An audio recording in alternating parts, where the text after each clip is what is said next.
Amma təsadüf olmayan bir hissəsi də var və mən sizin sualınızın o bir hissəsində unutmamışam ki, bəs motivi nədir bu artan repressiyalar?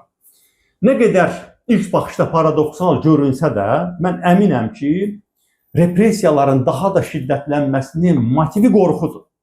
Yox, indiki bizim halımızdan qorxmurlar. Mən onu nəzərdə tutmuram. Əlbəttə ki, bu saat polis gücünə İlham Əliyev ölkənin daxilində hər şeyə nəzarət edir.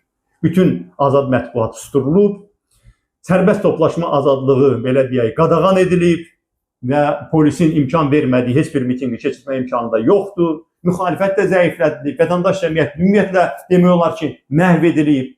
Ona görə bu gündən getmir söhbət. Amma bəs İlham Əliyevi narahat edən, mənim fikrimcə həm də qorxudan nədir? Deməli, birincisi İlham Əliyev görür ki, bu qədər, indiyə qədər olan repressiyalara rəğmən hələ də ictimai rəy üzərində nəzarəti ələ keçirdə bilmir. Nəinki, məsələn, Xalq Cəbhəsinin bu barədə biraz ətraflı danışarıq.